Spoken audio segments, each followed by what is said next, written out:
اللہ الرحمن الرحیم۔ فرعون کا عبرتناک انجام۔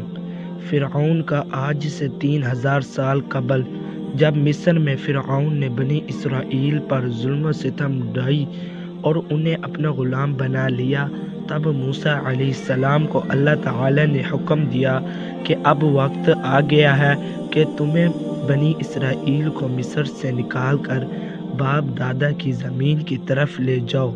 اللہ تعالیٰ کے حکم کے مطابق موسیٰ علیہ السلام اور ان کے بھائی ہارون علیہ السلام بنی اسرائیلیوں کو لے کر رات کے وقت روانہ ہوئے، تو فرعون نے 10 لاکھ سواریوں کے ساتھ ان کا تعاقب کیا اور حضرت موسیٰ علیہ السلام کے ہمراہیوں کی تعداد تقریباً 6,20,000 تھی۔ پس حضرت موسیٰ علیہ السلام ان کو لے کر پانی کے کنارے پہنچے۔ جب پلٹ کر دیکھا تو فرعون کے گھوڑے کا غبار نظر آیا۔ بنی اسرائیل حضرت موسیٰ علیہ السلام سے کہنے لگے کہ اے موسیٰ، تیرے آنے سے پہلے بھی ہم نسوائی میں مبتلا رہے اور تیرے آ جانے کے بعد بھی معاملہ وہی ہے، سامنے پانی ہے اور پیچھے فرعون ہے۔ حضرت موسیٰ علیہ السلام نے ان سے کہا کہ مجھے امید کہ خدا تمہارے دشمن کو ہلاک کر دے گا اور تم کو زمین کی حکومت عطا کرے گا۔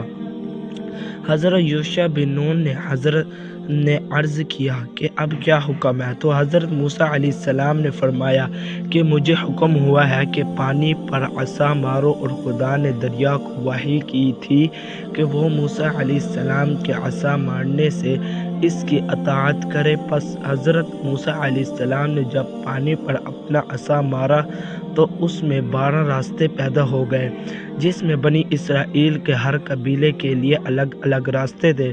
پس وہ کہنے لگے کہ اب بھی راستوں میں کیچڑ ہے، ہم ایسے راستے سے نہیں چل سکتے۔ پس خدا نے باد صبا کو بھیج کر راستے خشک کر دیے۔ جب داخل ہوئے تو کہنے لگے کہ ہم ایک دوسرے کو دیکھ نہیں سکتے، نہ معلوم کہ دوسروں کا حال کیا ہوگا۔ تو حضرت موسیٰ علیہ السلام سے ان کی حالات کی شکایت کی۔ پس وحی نازل ہوئی کہ اپنے عصا سے دائیں بائیں اشارہ کرو۔ چنانچہ حضرت موسیٰ علیہ السلام نے ویسا ہی کیا تو پانی کی دیواروں میں ہر 2 طرف سے دروازے پیدا ہو گئے کہ وہ ایک دوسرے کو دیکھ سکتے تھے۔ جب فرعون ساحل پر آ پہنچا تو اس کا گھوڑا پانی میں داخل ہونے سے گھبرایا۔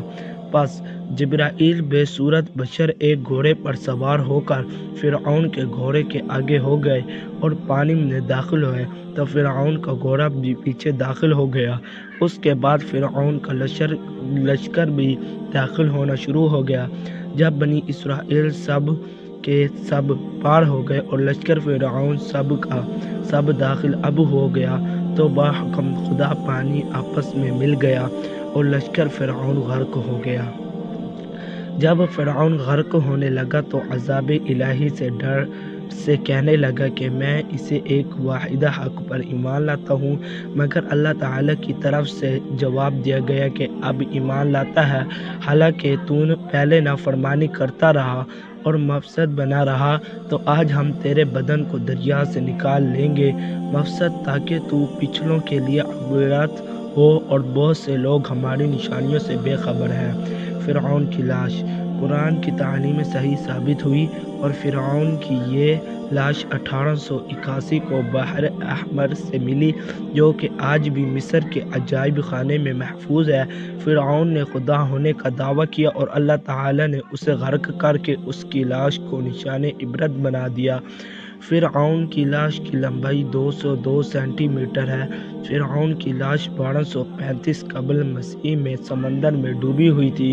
3116 سال سمندر میں پڑی رہنے کے باوجود یہ گلنے سڑنے سے محفوظ رہی۔ یہ واقعہ اس بات کا ثبوت ہے کہ قرآن مجید ایک الہامی کتاب ہے۔ سبحان اللہ۔ فرعون کا اصل نام کیا تھا؟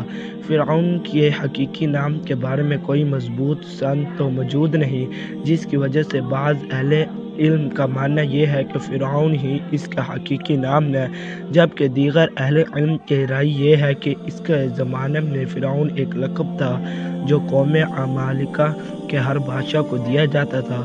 اس حساب سے فرعون کا حقیقی نام ولید بن مصعب بن ریان تھا، جبکہ بعض اہل علم کی کتابوں میں فرعون کو قابوس کا نام بھی دیا گیا ہے۔ یہ تھا فرعون کا واقعہ۔